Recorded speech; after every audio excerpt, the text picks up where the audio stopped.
Between 2005 and 2019, aviation traffic in the European Union grew 67%, causing its emissions to grow at a time when they need to be falling.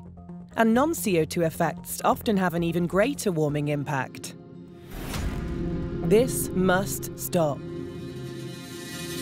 Planes are increasingly efficient, but can't keep up with the growth in demand.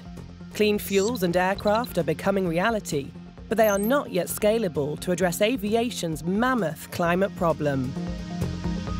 We have to act now. Sustainable aviation is possible. To succeed, we need a collective effort by regulators, the aviation industry, companies, and all of us. To start with, the pandemic saw the number of flights fall dramatically, and we learned about how we could live and work in better ways. Continuing to fly less will prevent the problem from getting worse. Frequent flyers, less than 1% of the world's population, account for more than 50% of aviation emissions. Long-haul corporate travel is one of the biggest drivers of aviation demand.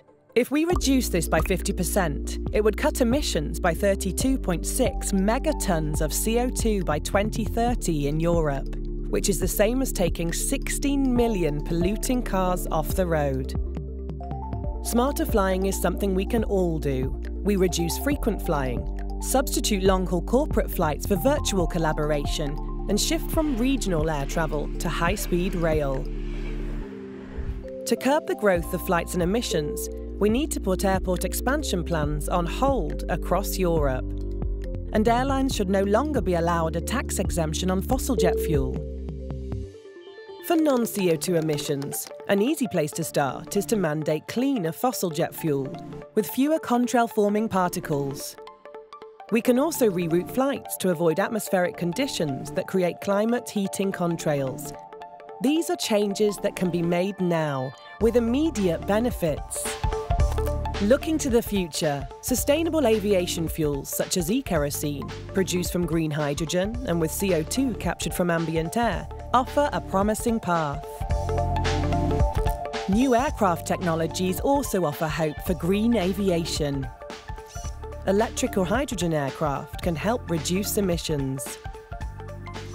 To unlock the potential for these aircraft, we should require the aviation industry to sell and operate zero-emission jets. With a joint effort, there is a credible path to reduce aviation emissions before 2030 and eliminate its climate impact by 2050. Read our roadmap to find out more.